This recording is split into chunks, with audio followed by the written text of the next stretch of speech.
Hey, this is Brandon, and thank you for joining us for our podcast, I Married a Narcissist. Thanks, Mom. Jennifer and I will share with you our amazing history and real-life experiences with a narcissistic parent and spouse, dysfunctional family members, and covert emotional abuse. We will discuss how it affected me and continues to affect us, and how I recovered from what felt like a desperate situation. We hope this podcast helps you and helps you realize you are not alone. All right, let's get uncomfortable. Cheers, love. Cheers. All right. Well, here's grateful for being in a position now where we're able to discuss this unhealthy past and feel liberated, and being able to be truthful about it. And by being truthful, we take the power back and from the trauma. So I'm grateful for that. And now we are on our episode 4 of I Married a Narcissist. Thanks, Mom. And so thank you for joining us. So last week in episode 3, we discussed flying monkeys and the impact, what a narcissist is and the 2 types. We discussed the golden child. And as you brought up, pulling the veil off Oz, exposing your abuser. And then we did some quotes from Out of the Fog by Dana Morningstar. This episode we will discuss enmeshment, red flags, and covert versus overt emotional incest. It's a big show. Yeah, this is going to be a long one, I think. And you did a great job of kind of putting this in order here so we can kind of follow it. So I found another doozy of a text exchange with Rob, my brother. And this is after me trying to set up boundaries with my mom and taking some space, which we've filled you in the past episodes. But to bring the audience up to speed, Jennifer and I are holding out on hope that my brother and I can salvage our relationship separate from my mom, or actually create a relationship that doesn't involve my mom, for that matter. Since now I know, and as we realize, that us having a relationship separate from my mom really never existed. Right. And so we're not actually salvaging anything. We're kind of recreating, or just creating a new... Defining something that doesn't involve my mom.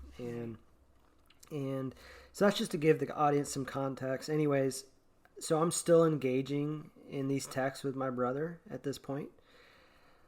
So we're on vacation, and I think you encouraged me just to send just a normal, what normal families or healthy families do, not normal. No, it was healthy. It was Dominic's birthday, our middle child, and we were having a splendid time. And I thought, what a better way to recreate, define, engage with your brother other than look at this sweet picture of what we're doing up here, which is something I would do with my family. Right, that makes sense.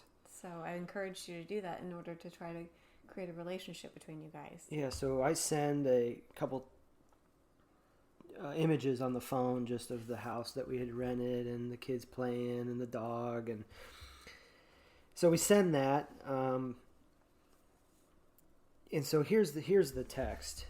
So you send that and it doesn't go well. Yeah. So yes. He doesn't even acknowledge the pictures. Exactly. No, I think well he says no. What he says is awesome house is at Santa Cruz. Oh, that's it. Okay, and got it. Then he moves on. Then the very next text he sends after that is this, and you're gonna play. I'm always the bad guy. I'm sorry about that. I'm the crazy mom and the crazy brother. Okay. So you're gonna play my brother. I will do my best. Okay. I read those, so it's probably not going to be accurate. So I am the brother. Right. And yes, he does really speak like this. Yo, dude, if you could at least send Mom an email wishing her successful operation and healthy recovery, it would mean the world to her. She's pretty nervous about it. In context, she's having hip surgery. Correct. And you already knew and you already intended on sending her a message. Exactly. So I say, I was planning on it tonight, but thank you for the advice. Every time I get close to doing something like that, someone interjects and tells me what I should do. Now if I do it, it's because you told me. which is what the intention was. And then again, I'm the brother. I'm just making a strong suggestion. I think it's the right thing to do since you felt it was the right thing to do to create your security space. It seems you've had enough time now to maybe open up and touch base. One email, dude. So, sidebar here, audience. So if you just look at his email, his text, it says, "I'm just making a strong suggestion." Mm-hmm. It's telling me what to do. I think it's the right thing to do since you felt it was the right thing to do to create your security space. I think that everyone has the right to do that. Right. It seems you've had enough time now to maybe open up and touch base. So I put this in context because I have been abused by an emotional incest, covert abuser, mom, narcissist my entire life. And I'm coming to terms with that and trying to heal and get better and set up boundaries. And essentially, he's asking me to go back to my abuser. He's telling you. He's telling you. It's a strong suggestion, but one email, and that's how it starts. It's just do this one thing, and we both know. I mean, they're incapable of sending one email. I get 15 a day. Right. Like, if I send one email, that just opens up, and you have had enough time. And let's just say I was sexually abused, and that's the problem with covert emotional abuse. You know, people can't see it, so they push. You know, but just imagine if I was actually physically sexually abused, or physically abused as in beaten. You know, it doesn't even have to be sexual. Right? Would you ever tell someone, send one more email? Right. Just go to dinner. Just go to dinner with them. I mean, if it's a sexual harassment, you would never ask them to go to dinner or send an email. I mean, it's ridiculous. It's because it's covert. They either don't want to see it, they can't see it, and so they don't understand how damaging that is. And so I'm trying to explain to my brother, and I have, how damaging this has been to me. Yeah, you just do this, and so that is really damaging to an abuser. For someone to tell you to go back after you've already found the bravery to kind of put up that boundary, for people close to you to go, no, go back. Right. It kind of underestimates or devalues all the things that you're feeling, and makes you again doubt your decision. Yeah, it's like asking somebody in a cult to go back to the cult leader. Right. You know, I mean, they get the bravery, they leave, they know it's not healthy, and then, you know, they're running down the street and someone goes, no, just give it one more shot. That's a good example because you basically went to a member of your cult. Right. To try to explain to him why you were leaving the cult. Right. This is not normal. Right. And he's like, that doesn't matter. You're experiencing it too. Right. But he's like, but this is what we do in our cult. This is what we do. Yeah.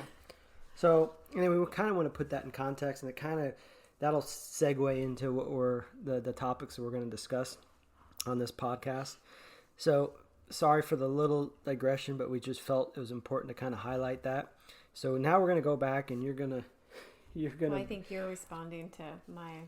Okay. So why don't we just to take the audience back? Why don't you read that one text from him, and then I'll go back into it. So prior text was. This is again, crazy brother. I'm just making a strong suggestion. I think it's the right thing to do since you felt it was the right thing to do to create your security place. It seems you've had enough time now to maybe open up and touch base. One email, dude.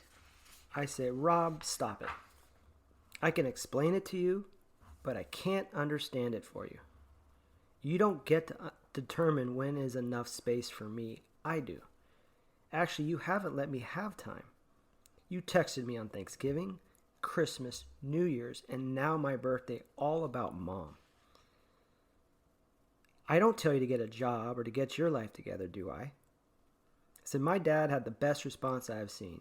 Quote, what can I do to help you? Unquote. Made me cry. Leave me alone regarding Mom unless it is an emergency or you will be added to the list. So angry brother now. Sorry, dude. I think a hip replacement certainly qualifies for me to point out that you should send some prayers to a family member other than yourself for, this is a curse word, for F's sake. F it. Take as much time as you need for yourself, bro. As Dad would say, people do what they want to do. And if you don't feel like you should come support a family member, then don't. And this is how they tie family in. I just got another sidebar here is that, they have this word family. So they can throw that out and you're just supposed to drop everything and do anything for family, irregardless of the fact that they're abusing you. And again, if I had been sexually assaulted or beaten, would they send this? Rob might. Yeah, I know, but it's the fact that they're a family and it's covert that they just keep telling you to just go back and do it. You need to do this. They're family. Right. And just on a side note, like I'm still navigating at this time. I'm still navigating through this whole thing and balancing guilt and what my relationship with my mom will look like. Yeah, and lapsing back and forth between boundaries and maybe that one's not important. I want to have a relationship with my mom and my brother. Absolutely, and like really, I mean, it's ingrained in me that you're supposed to be there for your family. Right. Which is why all those things about, not that I was trying to sound callous like last episode, but they talk, the aunt fell down. Right, but an aunt you haven't had a relationship in 35 years. No, she doesn't even know the name of your kids. Exactly. Yeah. That's what I'm saying, but it's family, right? And so, but what's so ironic about this is that his text says, you should send some prayers to your family member other than yourself. Mm-hmm. And that as if you don't feel like you should support a family member, then don't. And here, I guess I'm not family anymore. Like I'm asking Rob for support. I have for over a year now, but he can't support me. And my mom can't support me. So it's just ironic that I'm supposed to support an abuser who's family, but nobody can support me as a family member that's trying to set up boundaries and be healthy. And last time I checked, the only one doing work and self-help and going to a therapist and reading and exploring and trying to be better and has responsibilities raising children.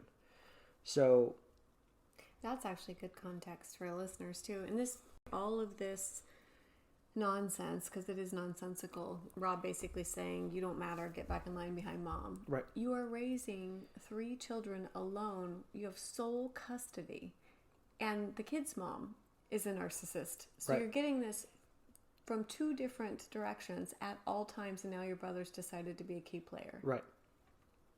It's frustrating, as you probably the audience can tell in my voice, but because I just read these back and it's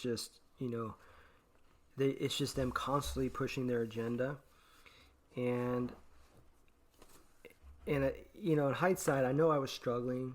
And I just want to talk to the audience because they're going to be dealing with this, is that there are times where,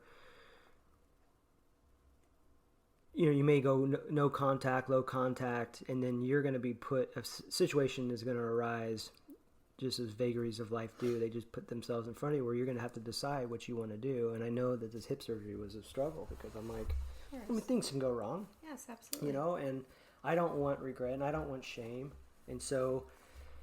and so the audience, you guys just have to work through that. It's a dynamic and it's a process. But I will say the good news is that narcissists are incapable of changing. Right. So every time you do what you do to make yourself feel better and not change who you are as a good human being, you can always count on them showing themselves. Right. And so we are repeatedly shown who they are. And so every time we go and pass that olive branch for whatever reason, they show themselves. And we're just reminded how toxic and pernicious they are. So the good news is that, they always show themselves. So they will never, they may briefly just to rope you back in, but they are incapable of changing. They are, absolutely. And you're right, though, the consistency is once you're on the proper healing path and feeling secure and with healthy people around you, whether it be partner or friends or other family members, at that point when you have the switch flipped in your brain, when you start to realize healthy behaviors and unhealthy behaviors, when they show themselves, it becomes more glaring. Right. Definitely. Which is great. Yeah. I mean, it's painful, but it's great because at least then you can see what maybe other people see around you, or sometimes you just need you need a breather, and so that stuff can be a little more apparent, and that's what they're counting on, right? Is just chipping away at you and creating chaos, and so you got to pull yourself away. Well, that's why it's so important that they build this incestuous, enmeshed relationship, because if you're not enmeshed with them, you won't protect them at all cost. Yeah, I know, absolutely. And that brings us a perfect, segue with the enmeshment as one of the topics for this episode. And it seems that enmeshment is at the core of most of the narcissistic relationships. And family enmeshment is a relationship that lacks boundaries, so that the roles and relationships are thoroughly confused. Parents are overly and inappropriately relying on their children for support, and the children are not allowed to become emotionally independent or separate from their parents, which we've highlighted with many examples so far. We're only on episode 4. And family members are emotionally fused together in a very unhealthy way. And this is all according to Psych Central. So what I just read you is just something we pulled off to educate you guys on enmeshment. And it kind of goes in with triangulation, but we're just going to stick with enmeshment right now. Well, that was the most concise definition I think we found, because I think it can look different in every... Right. But this was specific to family enmeshment. Exactly. Here's an actual text from it's an email from my mom. And this is just going to show you how much she relies on my brother and I for her emotional needs. And just keep in mind, she has no friends and no partner in life in 35 years. And that's by choice, just the audience knows. She's not a victim. It's not a victim. Don't feel bad for her. She is doing this by choice. She has the means. She's Mensa. Right. She's got all these amazing qualities, but she has chosen to live in this state. And so I think, Jennifer, you're going to read the text. Because I'm always the crazy one. Thank you. You're welcome. Of course, she's the subject line terrorist. So the subject line of this one says, read this one, all in caps. And the body of the email says, we probably should have looked up what time in the middle of the night she sent this, because that's always interesting. I was depressed, but I was wrong. I am no longer a part of your family. Even with your ex-wife, who I put up with for 16 years, I was always considered an important part of your family. I am no longer. You have put me on a shelf. You have indicated that you will no longer ask for my help. Boundary. You will no longer include me in family events. Not true, but boundary. I am an unwanted appendage. I am out of here. No, she's not. Yeah. She won't move. Just a little context on that. I'm going to take just a little quick break. She moved to the town that we live in, even when her son asked her to please not to. So I'll get back to the text, though. She says, I will no longer come unless I'm invited. Boundary. I need to know I'm wanted, embraced, and needed. Ew. I've never been comfortable as an intruder, and I'm not going to become one now. Yet she does. She stalks the children. She stalks me.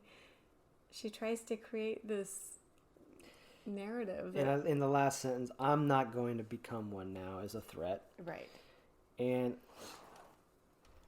I just want to highlight, love this, it says, I need to know I'm wanted, embraced, and needed. Now, that sounds like something you get from a partner or a spouse. Right? I mean, completely. Not your mom. Not your mom. And so, I am wanted, embraced, and needed from your adult son. Right. I mean, from your kid, and regardless. I mean, it's just... Anyway, so that... Yeah. That just scratches the surface on emotional incest. And we talked about enmeshment. We've obviously brought up emotional incest. And the enmeshment thing, I mean, she's getting what she needs from me. And unfortunately, part of the enmeshment is using my kids as tools to manipulate me in order to get me to respond to all her text messages and her 15 emails or her stopping by. They are all means of just breaking every boundary I have set up, because there's always an exception why she couldn't respect my boundaries. Right. It was but this one time I had to drop off a present. Right. And we've got an email that we'll share in another episode that just kind of highlights, 5 or 6 boundaries that she either had a reason why she did it or how she went around those boundaries. And, but I just wanted to highlight, how the enmeshment in this case, in my specific case, does overlap into the emotional incest because they, from what I've read, you can have enmeshment and not have emotional incest, and I'm not sure if you could have emotional incest and not have enmeshment. I don't think you can. Those are probably attached at the hip, but but in our case, enmeshment in our case, happened with her personal trauma, as I discussed, and it centered around the divorce. So my brother and I had to assume our family role. When my mom shared what she was victimized as a child and having relationship problems, with my dad. So then we ended up becoming her friends, and then unfortunately, her best friends, which she has repeatedly said, she, back to the enmeshment and signs of that, she wanted to travel with us. I know that my brother and I both happened to graduate different schools 4 years apart, and one of the gifts she gave us was to go travel Europe. It was a Euro rail pass and small budget, and but the condition was she had to come with us for the first 2 weeks, or a week and a half. I can't remember. Right. And of course, we're putting this go to Europe with my mom, Right. But she's given this budget a day. She's paying for our Euro rail pass. Right, but that's how it comes. Exactly. It comes with strings. And it was the tickets. Now that I think about it, so yeah, I mean, it was quite a gift. But we're like, yeah, we could do that. But it came with strings. It comes with strings. That's one example. She'd always want to hang out with, my brother and I or our friends. And if she didn't get her way, she would throw a tantrum. And then you guys would relent. Yeah, Every time she'd throw a tantrum, crying. Yeah, because we're just like, we'll put up with it, Right. She's obviously miserable and she had a terrible childhood, and you can do that, and that's how it starts, right? It's just, that reminds me of, remember when you said podcast 3 that you would try to change the cast of characters? Yeah. Could you imagine me ever doing that to my adult son? No. No. Trying to hang out with his friends, wanting to go on vacation with him and his friends. No, you would never consider that.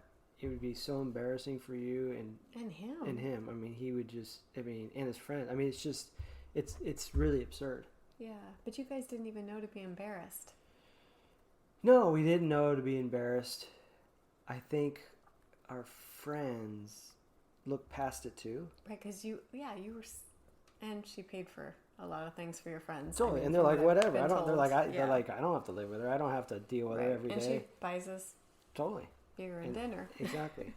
And that reminds me, the other story is, which I didn't even know then when we just started the date, and we're gonna go to the market in town. Oh, the farmer's market. Yeah. Yeah. And I think, what did I say? Something ridiculous. You had to go with her for the first... Because she didn't know anybody. Yeah, for a bit. You had to go alone with her to farmer's market. So you had to go on a date with her first. And I wasn't even invited. And I think that's where I thought it was strange. I was like, well, all 3 of us can go to the farmer's market. That would be fun. But you were like, no, you had to go with her first because she didn't know anybody. And then you were going to come meet me later. And I thought, that's so strange. One, she had to have alone time and you knew that and you felt it. I think, that... I probably didn't... I was probably embarrassed to be everyone together, so I could go with her and then let her go do her thing, and then Because the last thing I wanted is all three of us to hang out together. Yeah, but when I said, oh, okay, like, why? You said, well, she doesn't know anyone here. Right. And I thought, why is that your problem? She's an adult. Yeah, I know. And she chose to move here. I know. But that was just my gut, like, this is what I can do. You know, I can always solve I her can meet problems. people. I know how to meet people and be friendly, and you know. But then it would be your friends again. I know. And so that's the enmeshment part. She's Absolutely. like, if I'm with Brandon, Right. I'm going to meet his friends, and then I can hang out with his friends, and then I'll be in his world. Right. It was furthering her agenda without you even realizing it. I know. Rather than her dance classes where she should meet people. Why aren't they hanging out with her after Or hours? go on cruises with, you know, or join a group, or Yes. you know, go. There's so many things out there for people. There's a reason she wanted you to introduce her to people, because it would be a tie back to you. Yeah. Oh no, she identified me. She wanted me to be her surrogate partner. It was easy pickings because I was going through so much despair and trauma with my own divorce and trying to raise 3 kids by myself overnight. Right. And so she knew that was vulnerable. She'd come into the rescue, and so that was it. It was, I'll rescue you, I'll help you now, but you need to fall back in line and be my support. Which is why our epic podcast drawing of the marionette is breaking one arm free. Exactly. It's so splendid. Yeah, and that's what it feels like. It's just these little things, you know, it's whether it's money or trips or this or guilt, or it's just, they're all little strings to try to, you know, turn you into a puppet. But it's effective. It is effective. Certainly if you've been raised that way your whole life. So, but that, you know, obviously it's enmeshment, it's a blurring of boundaries and proper family roles. And if the audience, if I say normal, what I mean is healthy. Right. So yeah, there's really no normal. Yeah. So going normal forward, is what is healthy for you. Exactly. I may say that, but what I really mean is healthy. But you know, enmeshment and actually emotional incest. You know, you become the spouse and the person they turn to for from the parent. You know, in this case is my mom. And then when my mom's mental illness started to show, or at least she was a little more emboldened to share it with Rob and I just remember one of her desperate attempts, and I can't quite recall what led up to this, but I remember I was senior sales manager at a startup business. We were working 50 hours a week at least, probably more. And I think something happened. She was supposed to come down and she didn't get off the plane. And my brother and I didn't know what happened. Nobody knew what happened. And then, so we're a little worried, but then we get a call. And I think this was the episode. We got a call where she was in the hospital because someone had found her. She broke in essentially to a house. I think she said she wandered into a house. She calls it a walkabout, right? a small psychotic episode where she, she had all this mumbo jumbo spiritual stuff on why it happened, but the facts are she ended up in a different town, broke into someone else's house. They called the police and essentially put her in the hospital for mental stuff. And so then we get the call. Of course, that's right. Everything's fine. I'm working. I'm in totally. Is this before or after the bonfire in the driveway? Because she'd already. Was this the first episode, or was this one? Gosh, I don't know. I don't even know how to verify that. Yeah. If I thought hard enough, I could probably figure it out. I was just curious because it just seems like she has a lot of walkabouts. Yeah. I don't recall. Yeah. I think there's all within the same period, and I don't remember. Got it. I just know that I got that call. I think I called my brother, of course. Of course. I leave. I had to leave. Fly up to this town. And I almost lost my job because I had no notice. And then when I got up there, I had very little time to. I didn't know what was going on, what the plan was. So, but yeah, that was frustrating to say the least. And those other things I tried to do. Looking back, I realized I was trying to give myself some credit. I think I was trying to get out of the situation. I knew it wasn't normal, but I was trying my best.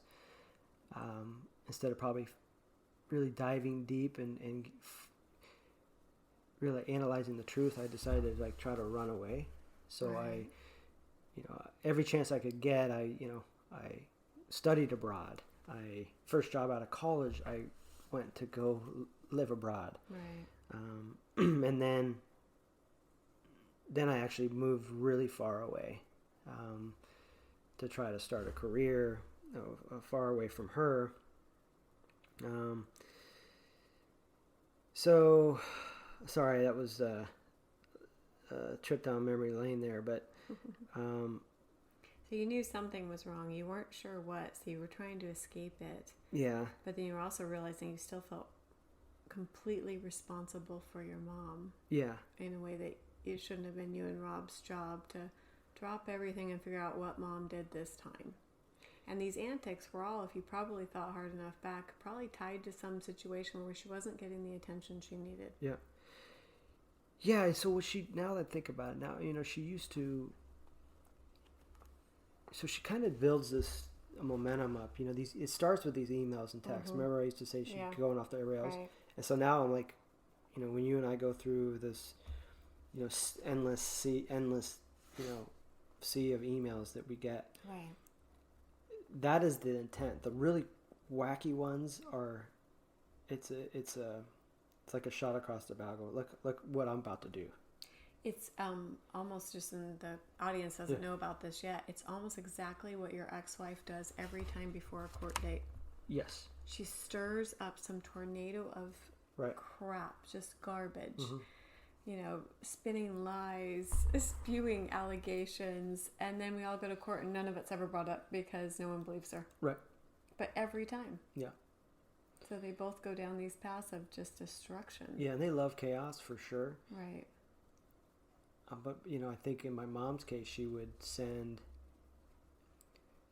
these emails because she knows that, look, this is what might end up happening. Right. I might end up here in a hospital and you're going to have to come. You have to make a decision. Right. Are you going to come up and rescue me or are you going to leave me here? Are you going to stay with your family? Right. Or my neighbor may call you because I'm nuts and set something on fire in the bonfire in the driveway. And even that's nuts to me because I think about my mom and dad's neighbors, which they've been friends with for a long time. They don't know my number. Yeah. Yeah, I don't know how they found my number. Right? Yeah. I mean, that's why that's too much. Right. Like the enmeshment was, and it's probably a million stories that we can't connect together, but. That's why she told the police officer that her son stole her car. Right. I mean, it's ridiculous. Yeah. But anyway, so where were we? So we're talking about. I think the other part we need to highlight is, obviously, I think we pointed out that my family's certainly enmeshed. There's definitely emotional incest going on. The boundaries are mostly blurred. Actually, they're all blurred. But I just, the fact that we mentioned briefly is that my mom, she hasn't had a partner in 35 years, right? And that is by design. She has to be a victim. It fits her agenda. If she'd moved on to someone healthy, then she wouldn't have this victim mode where Rob and I would come to her rescue and have to introduce her to people at the market and that sort of thing. But this is all emotional incest. She also did say that, she would say she would never find anybody like my dad, and then that would lead into, or I'd find anyone like you as good as you. Yeah. Yeah, and that's so creepy. Right. That's another one where I try to imagine saying that to my son and he would probably throw up. Oh. It's so gross. So gross. But then, yeah, she would... Well, she would do these every once in a while, like attempts, right, to date online or something. But she would use it as a way to, again, triangulate you and Rob. Right. Just to get involved in her interactions with men. And I remember you reading one of them to me. And it was, he's a nice man, but he's this, that, and the other. But he was very nice, but... Right. And it was always like this almost gaslighting up and down, passive-aggressive... trying to get you guys to engage in her love life that was so uncomfortable. And Rob was willing and able and happy to oblige. I think you just I ignored it. Yeah, I ignored it because it's just so uncomfortable. And obviously I have a lot farther down the road of recovery and dealing with it, that I can look at that and go, that's crazy, unhealthy. I wasn't to the point of no contact. No, point, you were still. You were just choosing what you. Yeah, I'm like, this is creepy. Yeah. And if I'm embarrassed to show it to somebody healthy, that's a sign. Right. Yeah.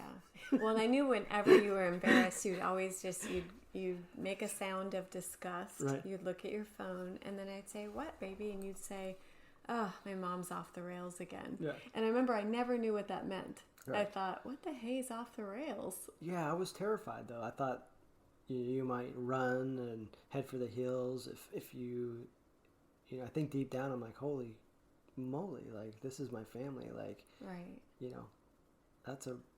might think that's a red flag. That's a red flag. You're headed for the hills. Like, I was scared. Well, I knew you were in therapy. Yeah. So even though I will be very honest, your mom was a red flag. Yeah. Your brother wasn't. I completely thought he was going to be so awesome. Right. I thought we were going to be fast friends. Right.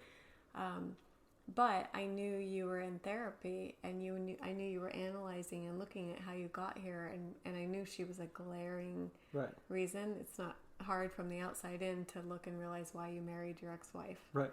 They're exactly alike. Right. They're both nuts. They're personality disordered for sure. Yes. I didn't know all these terms, but I didn't either. Your mom was the center of her universe of every story. I remember telling your mom a story about New Year's, spotting you in our local watering hole downtown, and I was obviously enamored by you. We weren't dating yet, we were friends, but I remember walking in and we had a chat, and I remember telling your mom the story, and she's like, I was there too. I didn't see you. I must have been dancing on the table. And I just looked at her like, I don't even know why you're talking. Right. Like, this has nothing to do with you. Yeah. And any normal mom would be like, oh my gosh, I so love that this woman is so enamored by my son that she's sharing this story. Right. It's meant to be sweet. And she somehow made my attraction to you about her. Competition. That was amazing. Right. That's when you made Incredible Chili too. I thought I did. Incredible. And then I'm boasting about it and how good it is. She's like, she looks at me, she goes, you didn't like chili when I made it. Yeah, it's always a competition. Yeah. That's just weird. Yeah, so, but anyway, so we're going to kind of go into red flags now that we kind of went into that, and obviously my mom's a red flag, but people... It's important. Yeah, it is important. People have their own red flags besides, who raised them, and so just some red flags for anybody out there who might be in one, or you've gotten out of one, and you want to recognize maybe what you didn't recognize then. So what do you mean in one or out of one? Oh, in a relationship. Sorry, with somebody that might be a narcissist or have a anti-personality disorder. So you may want to. So we did a little research on some of the red flags that I can personally speak to, but I'm just talking in terms of the audience. You don't necessarily, you might have, it's beneficial for both. If you're in one, certainly it's beneficial. Even if you got out of one, it's good to recognize the red flags that you didn't recognize. Right. So you didn't notice them then. Right. And I know why I didn't recognize them. I think I did, but they were normalized because of the way I was raised and how, that's what love looked like to me. And so I think, and I obviously, I think because I'd been trained and to show up for my mom when she needed it, and I was good at that. Right. And so I think I got something out of that. Definitely. You know what I thought too is what are normal red flags for some people were just a challenge for you. You knew you were capable. Yeah, but my mom, that's how I showed up for her. Right, exactly. She was the victim. Things happened. I was the hero. I could come. Things, I had on paper, a great childhood. I could make friends. I could hold jobs. I could do that sort of thing. And so I was coming to the rescue. Yeah, and it felt good a little bit. It did feel good. Yeah. And, my dad is nice and kind and smart as he is. He does the same thing. So, yeah. And I think that's, so that's kind of what I learned, and I looked up to, and I respect him, right. But it's just, I think that's innately sometimes, just so it can be separate from a red flag sometimes. Right. Men innately rescue. I do think that sometimes that's a little bit of a caveman going back to the ages moment that, there's things that you guys do well in rescuing is. But it becomes perverse when you're doing it for your mom, and your mom negotiates this relationship with you where that's your role in her life solely. It's clearly wrong when it's for a parent, but I'd also say that... Even a continual spouse. I don't think that's healthy. No, I don't think you ever rescue me. Well, absolutely not. It's the other way around. Oh, you're so sweet. Okay, read the red flags. Okay, anyway. So, red flags when you're dating. So, one, and these aren't in order of importance. We're just going through them. One is exaggerated sense of self-importance. 2 is lack of empathy. 3, usually victims at an early age, whether that's true or not. They need it their way all the time. They over-embellish stories, and they're always the hero. And as we expect, my mom, both victims at early age. My ex-wife, victim at early age. My mom has been the hero with my brother in an accident. I chose her. As we talked about, childish behavior when things don't go their way. They throw a tantrum. Petulant. Yes. And future faking, just so the audience know, that's very early on, planning this, almost quixotic, like ideal, not quixotic, but ideal, future together. Right. They well, somehow you're perfect for them, yet they barely know you. Exactly, but they create this vision of like, oh, look, this is what it's going to be like, and they always do it in the honeymoon period, right? Right. And love bombing, too much attention very quickly, rapid courtship, gifts, grand gestures.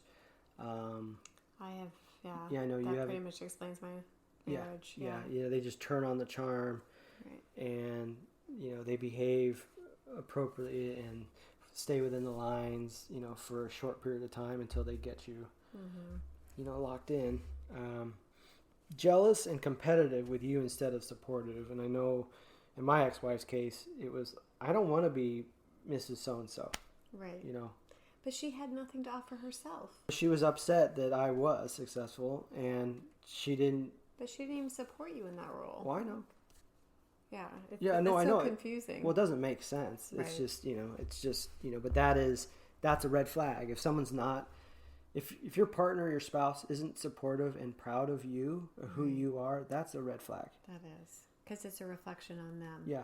So when we go back to Hawaii, and we get all the people who come up and want to talk to you and, hey, so good to see you, and walk down memory lane with transactions with you or life with you, I felt so in awe and proud to be with you. It was such a cool moment. I mean, Thanks, I remember baby. As they would leave, I would think, oh my gosh, love, like everyone loves you here. It's so cool. Right, and I love the same way when I go, when you go interview and I get the interview because they know you and they love you. And that's really a proud moment, you know, and you should be proud. But we built that. Yeah. We did that ourselves. Yeah, but it's innate. I mean, you should never be jealous of your partner. You should want them to be successful and succeed, and no matter what. Right, absolutely. You know? And if they're competitive and they're jealous of, then that's a red flag. Yeah. That's not healthy love. No. The other red flag is require all the attention in the room. You know, and the joke was with my ex-wife, you know, even with my friends, you know, they would pretend to pass a microphone around because the stories just never end and they always come back to her. Yeah. Every story. Somehow, and they might be totally unrelated. It would just somehow turn the story back to them. So that takes all the oxygen out of a room. It does, and that's all the time. So that's something to pay attention to. They don't have any friends, and it's usually somebody else's burden why they don't. Right. My mom's case is I just moved here. I don't know anyone, or you know, I didn't have the childhood you had, and so you know, I'm shy, or you know, my ex-wife's case is, you know, I don't know anyone here. I just moved. There's 16 years. Yeah. So somehow they turn the burden back on you. And in my case, because I was primed for that, which I already shared with the audience about how I kind of came to rescue for my mom, that's your go-to. Right? So they put the burden on you. Why they don't have any friends, so you go solve it. Right. You know, and it reminds me of that, you know, just because, you know, like my ex-wife targeted me. Right. You know. Well, you were easy. You were on vacation with your mom. Exactly. So I'm on vacation with my mom and my brother. Right. Surprise, surprise. And it reminds me, you know, of that Far Side. Gary Larson. Gary Larson. And there's this cartoon where there's two deer, and they're both standing up, and one has this target on his chest. And the other deer looks at the deer and he goes, "That's a bummer of a birthmark, Hal." And so, and that's what it reminds me of, is that I'm sitting there down there, I'm on vacation with my brother and my mom. Clearly, their boundaries are blurred. Right. And then here comes my ex-wife. Right. She's like, "Got it. That guy. Got it." So, anyway, the other red flag is they don't respect people's boundaries, your boundaries. Dishonest, and I will say big or small, because they embellish a ton. Mm-hmm. Stories are always embellished, like you said. They somehow make themselves the hero, right? And they're happy to lie, right? Even the small stuff, and that's just, you know, it doesn't have to be big stuff. It's just constant little lies. That is pathological. Yeah, and you know, when you say that out loud, it seems evident, you know, but it's a bunch of these together. You know, it's not just one thing. One thing, it's like, okay, you know, everyone's flawed, and you know, maybe you can always come up with an excuse or reason why somebody does it, or they're just trying to be entertaining, or the story's more interesting if they do this. But it's all these together. The other flag that we've highlighted is nothing's ever good enough. They always need and want more of everything. Mm-hmm. So anytime they achieve or get something, it's what can you do for me next time? Or that wasn't good enough. And that includes birthdays, holidays. If I know, looking back, like, I hated holidays, I hated birthdays for my mom and my ex-wife, because I knew no matter what, it was going to be insufficient. Yeah, you were going to disappoint. I was going to disappoint. And Mother's Day was the worst, because I was going to, you know, double whammy. My ex-wife was a mother, and my mom, so she's the mother of all mothers. She's the mother of all mothers, because we all chose her. But so that was a doozy. So I would say, if you're really uncomfortable every time you're, you know, if you can't give enough thought and you can't do enough for somebody, That's a problem. That's a problem. Obviously, enmeshment with their family. My ex-wife had a very enmeshed family. Clearly, I have one, but that would be something to pay attention to. In my case, it was a lot of the arguments and discourse that we had was about how much time we should spend with family. Instead of, you're supposed to be creating your own family. You guys are the family. Yeah. Right. But it was, no, we saw them last Christmas and they want to come over and we'd argue about how long they can stay in the house or, which rooms they're going to take. And so that's a red flag. Yeah. People should be independent and adults and moving on. So I'm going to bring up a red flag that's not on the list, but we felt compelled to say, and I'm probably going to get in trouble by the therapist in this one, for sure. I believe I probably will, but I'm going anyway. So if you guys have just gotten married and you're in couples therapy early on in the marriage or in a relationship, that is definitely worth examining, especially since you're supposedly going to spend the rest of your life with this human and bring kids in this world and raise them to be good humans and then possibly have children. It's so crucial to get it right. And so I think couples therapy might be good later in a marriage when you need, maybe the relationship needs like a little tweak or help solving a communication gap, or maybe the family's had some major life event like a surprise, a change in the dynamic, death of a family, a career change, moving, those types of things.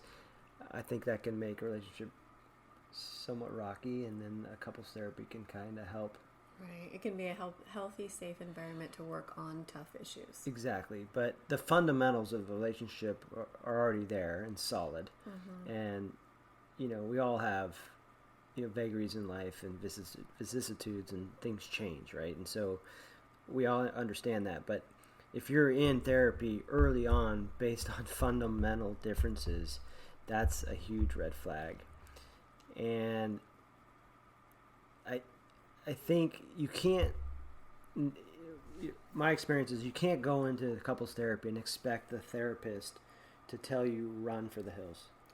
Or even when they start seeing warning signs of a possible personality disorder or narcissism, they're not going to tell you that because you guys are the customer. Yeah, exactly.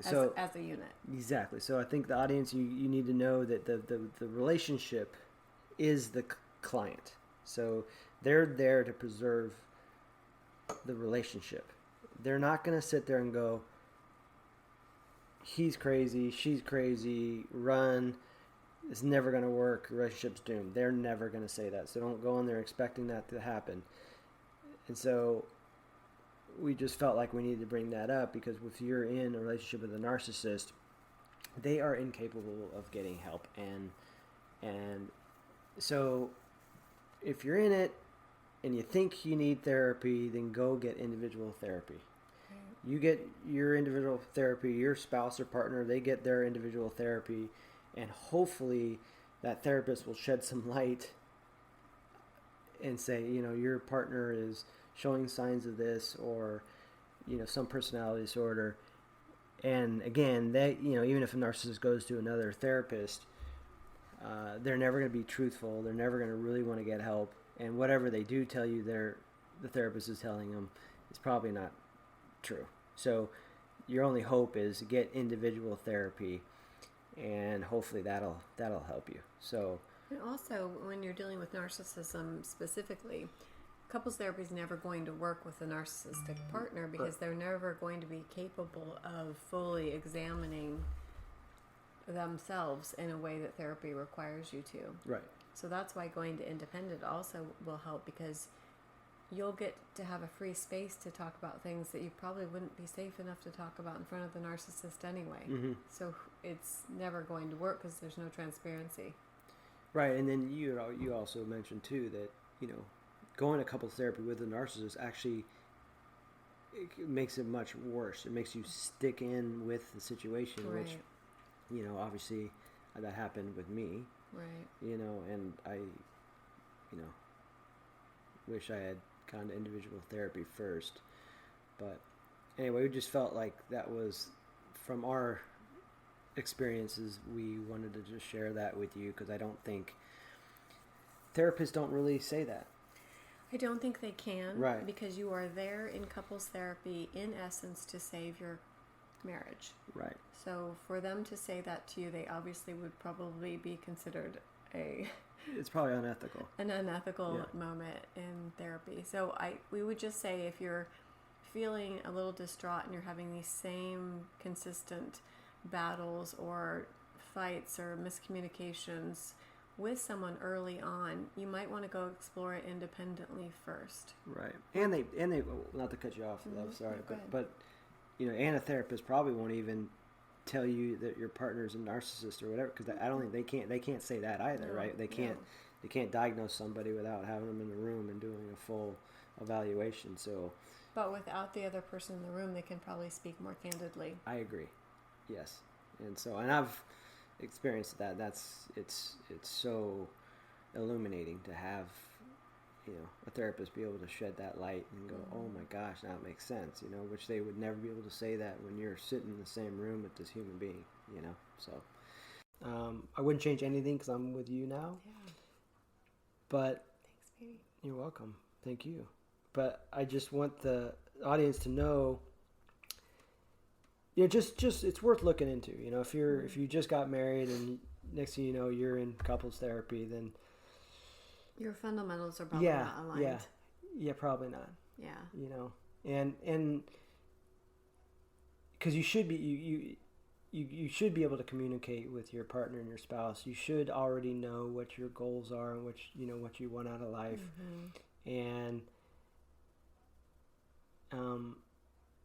but yeah, so it's worth looking into. It is. It's and I think these red flags, as I'm listening to you with a lot of them, and I think I realized why half of them would be obvious to me. Half of them probably would not, because I can't say I've never met, but I've never had a meaningful relationship with someone like your mom or your ex-wife. I would have run if I met either of them. And a friend in town explained about your ex-wife being brought to an unfortunate event that she had planned, and everybody was like, who brought her? All she did was talk about herself and take food off everyone's plate. That sounds about right.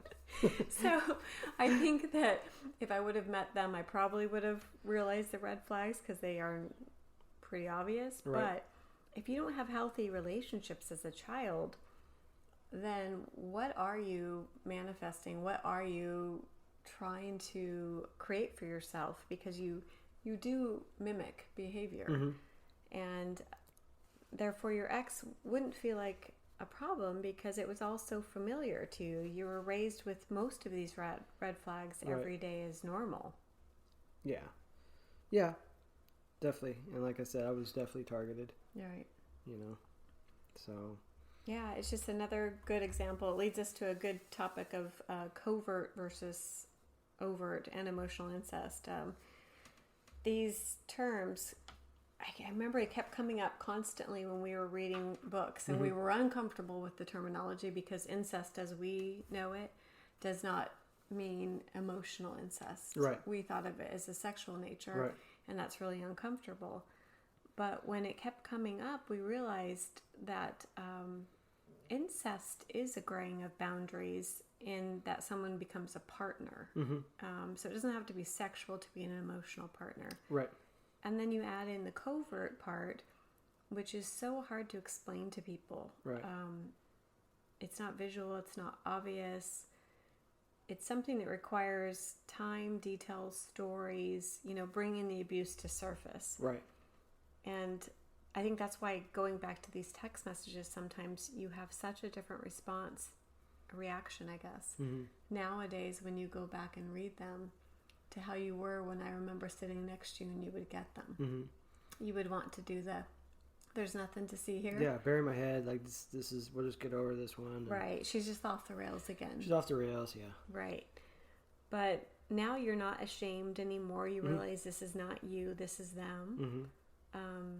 You're brave, you shine lights on their behavior, and you're no longer anyone's emotional doormat. You now say, this is what they're doing now, and here's why I know it's absolutely inappropriate, and we move on from it, and we're not creating the same behaviors with our children we're raising. Yeah, no, I think that's perfectly put. I think reading and learning about this, was able to give me a voice. And then once I got over the icky factor, and anyone out there listening to this, you just see the word incest, you just kind of go, yeah, it's just repulsive. And so once I got over that icky factor, it made me not feel crazy. And because each of these stories on their own, it's just a blip. But then once you put them all together, you realize how dangerous and cruel these all are to the victims, and that's what we are. We are victims, and the narcissist way is to keep you emotionally fragile. They try to make sure you're not confident and drained, so that you don't have a chance to think clearly. And that's, we obviously touched upon that earlier. My ex-wife certainly did this with, constant chaos in the household. With the kids, her family drama, or animals that were not tended to. And she was never happy, and made me aware of that. And it was my fault. And she always needed more. Same with my mom. Nothing was ever good enough. Every time, I would see her, that wasn't enough. She wanted more. Every time she saw the grandkids, she wanted more. She wanted me to be her best friend, which she obviously stated. And she just demanded attention every single day. And I got punished one way or another. Right. Exactly. I remember one time, I can't remember if it was an email or text, obviously, because the lines get so blurred for me. And she was literally complaining about only getting 30 to 40 minutes of your attention a day. A day. I don't give that to my mom a day. I know. I don't give that to anyone in my life probably a day, except you. I know. My partner. I know. It's shocking to look back. But that's just so, that's how crazy it got. Right. Where she felt okay saying that. Yeah. It's still making me feel guilty. Right. Right? And it worked. It does work. Yeah. But yeah, I forgot about that's just, yeah. Yeah, it's 34 minutes, 30 to 40 minutes a day. Right, which I think anyone listening to this, if you live apart from your family, sometimes there's states between us and there's lots of miles. You can't imagine hanging out with your parent every day for 30 to 40 minutes. Or getting to. And she was unsatisfied. And that goes back to what we were talking about earlier. They're never satisfied. It could have been 2 hours a day and she still would have complained. True. And I can put myself in other people's shoes. If you're out there and you've got, you're working a ton and no childcare and you got your grandparents helping and they're healthy, that's normal. But my mom, she would use the kids so that she could spend time with me. Right. Like the example when you said about haircuts. Oh, that's right. You might want to say it again. I don't know. Oh, yeah. So I'm slammed. I'm busy. I'm also, I don't know. I got 10 emails to attorneys and judges and court dates. And I told my mom, it'd be really helpful. You could take the kids to get a haircut. Right. She goes, I don't want to be helpful. And the argument was she was going to go with me to take the kids to the haircut, but she wouldn't take them by herself. No. So she just wanted to be with she wouldn't be with me. And that's what you brought up when she would take the kids to a movie. We would get texts from my mom in a movie theater. Yeah. And you're like, you said when your son was with your mom, you wouldn't hear from him at all. No, I'd actually have to raise the flag and be like, hi guys, I'm still here. Right. Because my mom and my son would be like, Mom who? Right. They'd have such a splendid time. That's healthy. Yeah. And then I'd be like, I'm back, and Drew would be like, oh, okay. Right. Right. And so I think it's, if you got a healthy grandparent, it's good for them to be involved. Very good. But for an adult son to be spending 40 minutes with their mom a day, I think is Well, she only spends time with your kids to get to you. Exactly. And she makes that very clear. Yeah. When the kids are at her home, she's texting you constantly. Yeah. Makes me think, and she uses them as little tools and pawns, because it makes me remember when your youngest daughter comes home with this little doll and it fits your mom's religion again. And she explains to me that the doll doesn't like me because her and Nana said my name and the doll didn't respond. So I couldn't touch the doll. Right. And I was fine with it, obviously. Right. But it was just how I realized how manipulated these children were by crazy Nana. I was just like, this is not appropriate. Which is why they're not allowed to be around her. She's 7. Yeah. And you're like, she's implanting this insidious stuff. Yes, in a child's brain. Right, which is how selfish narcissists are. Yes. You know, we're just all objects and tools to get what she needs. She doesn't mind if she's going to destroy, you know, this happiness. Yeah, this innocent child at the time. You know, it's crazy. And the happiness that she saw in this child bonding with me. Right. And that's why she got her behavior became so destructive. Right. Because she admitted to you she was jealous of your daughter liking me. Right. It's so disgusting. It is. But that is emotional incest, which is, what was that book that we read? So there is an article. Well, there's a book we read, and I'm going to reference the book that we read in this article. So there's an article in Psychology Today, and it's an interview with this a fellow named Kenneth Adams, and the title of the book is called "Silently Seduced," which we read, and it's good. It's really good. They ask him, basically, on the simplest term, what is covert incest? And his response is, covert incest describes a relationship between a parent and child in which the child feels more like a romantic partner. Typically, the parent is motivated by the loneliness and emptiness of a troubled marriage, so he or she turn the child into a surrogate partner. Boundaries are such that there is incestuous feeling. The child feels used and trapped, the same as with overt incest.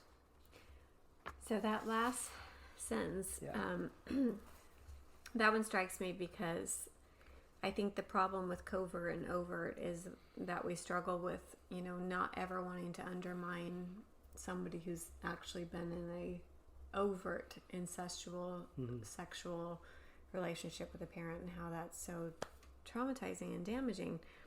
But to know that you have the same psychological reaction to a covert incestuous relationship than an overt one, meaning that the sneaky one that's done with all these psychological abuses behind the scenes with someone you trust and you're supposed to be able to look up to is just as damaging. Yeah. That's incredible. It is. Until I had read that book, even in my own mind, I had thought that could be as damaging. Right. Well, you still try to put it into a different category. And honestly, I mean, I remember there was a time I was like, did I block something out? I know. I remember. I mean, I had to go I just want to make absolutely sure, because I know that our brains are incredible at doing that. And I was just like racking my brain. I'm like, did something happen that I'm not aware of? And I've been so much therapy. I'm positive nothing did in terms of physical. Clearly, the covert is all over the board. But yeah, it's shocking. But it also, it makes you feel not crazy, and it explains why I do. Because I look back and go, it's absurd, some of the things I put up with my mom. Right. I mean, it's absurd. But I get it and I understand because of how damaging it is. And the covert. It gave you clarity looking backwards. It did. And so I just want the audience to, really do research and go out there and read these books, because they've done enormous amounts of research and talked to so many victims, and you will find out that it's more common than you think.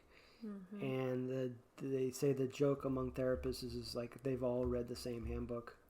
Right. The narcissist. Yeah. And so if it's that, if they all have the same tactics, then it's going on it's more prevalent than you would think. So do research. You won't feel crazy. It's awesome.